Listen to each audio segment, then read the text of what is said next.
কিছু জানেন, হালাল উপার্জন নির্ভর করার চেষ্টা করবেন। আল্লাহ সবচেয়ে নারাজ হন মানুষের ক্ষতি করলে। কথা কি বুঝতে পারছেন? আমরা মুসলমানরা বুঝি না, আমরা বোনের হক, স্ত্রীর হক, স্বামীর হক, মায়ের হক মেরে দিয়ে, ওজনে কম দিয়ে হজ উমরা করি। ভাই লাভ নেই, জীবনে হজ করবেন না, মসজিদে 1 টাকা দেবেন না, কিন্তু বোনের 20 টাকা দিয়ে দেন, বউয়ের 20 টাকা দিয়ে দেন, মায়ের 20 টাকা দিয়ে দেন, ইনশাআল্লাহ আপনি আল্লাহর ওলি হয়ে যেতে পারবেন। হুজুরের 2000 হাদিয়া দিলেন, যদি আল্লাহকে খুশি করতে দেন নফল দান, আর হুজুরের নেক নজরের জন্য দেন শিরক। আর আপনি এই দানটা নফল, আর আপনার বউয়ের পাওনা, বোনের পাওনা, ভাইয়ের পাওনা এটা ফরজ। কাজেই সবসময় মনে রাখবেন আল্লাহ মায়ের চেয়ে আপন। মা সহজেই মাফ করে, ঠিক না? ভাই বোনকে সহজে মাফ করে। কাজেই আল্লাহর কোনো বান্দা যেন আমাদের দ্বারা ক্ষতিগ্রস্ত না, বিশেষ করে আমাদের সাথে যারা থাকে, আমার স্ত্রী, আমার স্বামী, আমার ভাই বোন, ছেলে মেয়ে, তাদের পরে ইনসাফ করা আমাদের দায়িত্ব, তাদের হক আদায় করার দায়িত্ব। পাড়া প্রতিবেশী লম্বা বলতে পারবো না, আমি মানুষের উপকার করতে না পারি, অন্তত কারোর হক নষ্ট না। 2 নম্বর, সাধ্য হলে মানুষের উপকার করা। তাহাজ্জুদের নামাজ পড়ার চেয়েও মানুষের উপকার করার সওয়াব অনেক বেশি। এগুলো করবেন। বেশি লম্বা আর বলতে পারবো না, ছোট্ট ছোট্ট কয়েকটা আমল বলবো। একটা আমল খুব কঠিন, দেখেন পারেন কিনা। আপনারা জানেন, মানুষে মানুষে, মুসলমানে মুসলমানে হিংসা করা আল্লাহর ফরজ ইবাদত, ঠিক না ভাই? নবীর সুন্নত তো। এই মসজিদে ফজরের নামাজের জামাতে অল্প মুসল্লি আসে না? একজন জামাত, একজন তবলিগ, একজন চরমোনা, একজন ফুরফুরা, একজন কওমি, একজন আলী, এরকম না? এরাই তো জামাতে নামাজ পড়ে। এরা পরস্পরে ভালোবাসে না একটু? হ্যাঁ, তাহলে বোঝা গেল যে এই গ্রামের সবচেয়ে দিনদার মানুষেরা যে কাজটা করে সেটা নিশ্চয়ই আল্লাহর কোনো ভালো ইবাদত। ভালো ইবাদত না? শোনেন, শয়তান তো মানুষের জাহান্নামে নেবে মদ দিয়ে, জেনা দিয়ে, ব্যভিচার দিয়ে, কিন্তু আল্লাহর যারা ভালো বান্দা, মদ খাবে না, আকাম করবে না, বিড়ি খাবে না, সিগারেট খাবে না, দাড়ি সাজবে না, নামাজ কাজা করবে না, জান্নাতে যাওয়ার জন্য কোট করে বসে আছে। এই রকম বান্দাদের কি শয়তান জাহান্নামে নেওয়ার চেষ্টা করবে? করবে না? কি করবে? ওরা তো মদও খাবে না, ওরা নামাজ কাজা করবে না, দাড়িও ছাটবে না, কি করে নেবে? এই জান্নাত পাগল মানুষদেরকে দোজখে নেওয়ার জন্য শয়তানের 3টে অস্ত্র আছে: শিরিক, বিদআত আর হিংসা। শিরিক বিদআতের কথা এখন আর বলবো না, হিংসাটা শোনেন। হিংসা মদ খাওয়ার মতো একটা হারাম কাজ।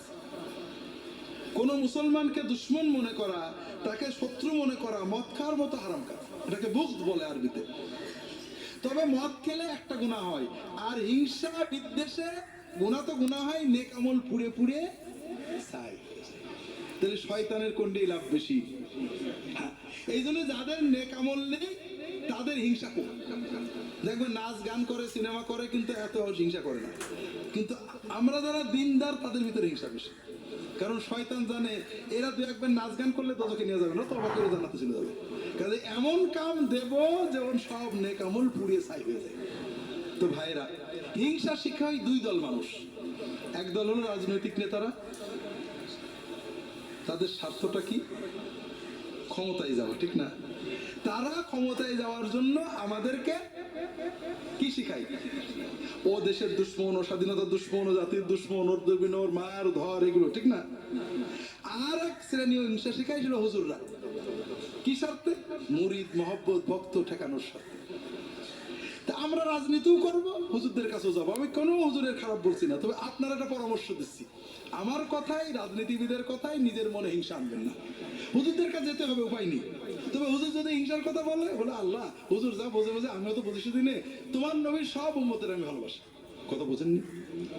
আল্লাহর প্রিয় সবচেয়ে বড় ইবাদত হলো যে আপনি আল্লাহর দিকে তাকিয়ে, নবীজি সাল্লাল্লাহু আলাইহি ওয়াসাল্লামের দিকে তাকিয়ে, যে অন্তত লা ইলাহা ইল্লাল্লাহ বলেছে, মুহাম্মদুর রাসূলুল্লাহ বলেছে, আল্লাহ আল্লাহ রাসূলকে মানে, অস্বীকার করার মতো কিছু করেনি, এরকম সকল ইমানদারকে আপনার ভাইয়ের মতো, আপন ভাইয়ের মতো, রক্তের ভাইয়ের মতো তাকে ভালোবাসবেন, তার জন্য দোয়া করবেন। এটা হলো আল্লাহর প্রিয়তম একটা নেক আমল। যখন আপনার এই অন্তরের ভালোবাসাটা আল্লাহর জন্য হবে, আলেম ওলামা সব আলেম, আল্লাহ আমি অত বুঝি নে, অমুক হুজুর দিনের কথা বলে, অমুক হুজুর দিনের কথা বলে, হুজুর অমুকের অমুকটা ভালো লাগে না। আল্লাহ তোমার নবীর সুন্নত দেখে সবাইকে ভালোবাসি, সব আলেমকে তুমি হেদায়েত করে দাও, সব মুসলমানকে হেদায়েত করে দাও। অন্তর দিয়ে সব মুসলমানকে ভালোবাসবেন, আল্লাহ আল্লাহ রসুলের দিকে তাকিয়ে আর কারোর দিকে তাকাবেন না। একজন মানুষ আমার নবীকে ভালোবাসে বুঝি, নবীর কথা বলে, আল্লাহর কথা বলে, কিন্তু আমাদের ইমাম আবু হানিফাকে ভালোবাসে না, তার বিরুদ্ধে কথা বলে, ওই লোকটাকে আমরা ভালোবাসবো না হিংসা করব? যদি ভালোবাসেন তাহলে বুঝতে হবে না আল্লাহর আপনার কলবে ইমাম আবু হানিফার চেয়ে আল্লাহ এবং আল্লাহ রসুল বড়। আর যদি ও আল্লাহর কথা যাই বলে, নবীর কথা যেহেতু আবু হানিফার মিডিয়ায় আসেনি, ও ভালোবাসিনি, তাহলে বোঝা যাবে আপনার কাছে আবু হানিফা আল্লাহ আল্লাহ রসুলের চেয়েও বড়। খবরদার এরকম যাবেন না।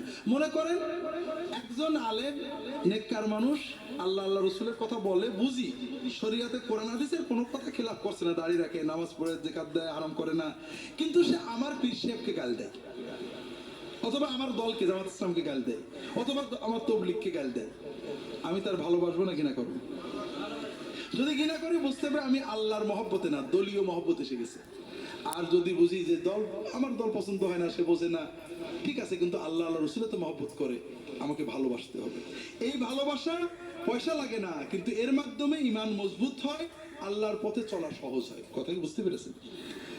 দ্বিতীয় আরেকটা কাজ, সেটা হলো সব সময় আল্লাহর জিকির এবং দোয়ায় জবানটাকে রত রাখবেন। জিকির দোয়া করার জন্য অজু গোসল জরুরি না, জিকির এবং দোয়া দুটো বিষয় বোঝেন। দোয়াও জিকির, আল্লাহ আল্লাহ আমার বউটা ঝামেলা করছে, আল্লাহ ঠিক করে দাও, মেয়েটা শাশুড়ি অত্যাচার করছে, ঠিক করে দাও, আল্লাহ আমার এটা লাগবে দাও। রিক্সা চালাচ্ছেন অথবা রান্না করছেন আর বলছেন, এটাও কিন্তু দোয়া এবং জিকির। কোন মুসলমান নারী পুরুষ যে কোনো অবস্থায় মাথায় কাপড় থাক না থাক, গায়ে কাপড় থাক না থাক, অজু থাক না থাক, যখন আল্লাহর সাথে কথা বলে, আল্লাহর কাছে কিছু চান, আল্লাহর কাছে মনের আবেগ প্রকাশ করে, যতক্ষণ সে কথা বলে একটা ফরজ ইবাদত পালনের মতো সওয়াব তার আমলনামায় জমা হতে থাকে। কারণ আল্লাহ তাআলা বলেছেন, আল্লাহ রাসূল সাল্লাল্লাহু আলাইহি ওয়াসাল্লাম বলেছেন, আদ-দুআ হুয়াল ইবাদা। দুই নম্বর ভাইরা, এর মাধ্যমে এই সওয়াব ছাড়া আমরা কয়েকটা লাভ পাই। এক নম্বর হলো আপনি যে চাইলেন, আল্লাহ কোনো চাওয়া ফেরত দেন না। হাদিস শরীফে আসছে, যে কোনো বান্দা বান্দি যখন আল্লাহর কাছে কিছু চাই, আল্লাহ হয় তাকে ওই জিনিসটাই দেন, নইলে এই দোয়ার বিনিময়ে একটা বিপদ কাটিয়ে দেন, নইলে তার জন্য জান্নাতের সওয়াব জমা করে রাখেন, আপনার লস নেই। তিন নম্বর হলো ভাইরা, এই যে দোয়া আমরা করছি কার কাছে? এই আল্লাহর সাথে আমাদের কাল্পটা জুড়ে গেছে। যেমন মোবাইলের চার্জ দেওয়ার জন্য কারেন্টটা জুড়তে হয় না, কাল্পকে চার্জ দিতে হলে আল্লাহর সাথে জুড়তে হয় জিকিরের মাধ্যমে। এই যে আল্লাহর সাথে কথা বলছেন, আপনার কাল্পের ভিতরে আল্লাহর রহমত, বরকত, বেলায়েতের চার্জ আসছে। আপনি যতক্ষণ দোয়া করতে থাকবেন, কাল্প শক্তি পাবে। এই জিকিরের মাধ্যমে আপনার অন্তরের ভিতরে গুনার প্রতি ঘৃণা আসবে, নেক আমলের প্রতি মহব্বত বাড়তে থাকবে। কথা কি বুঝতে পেরেছেন?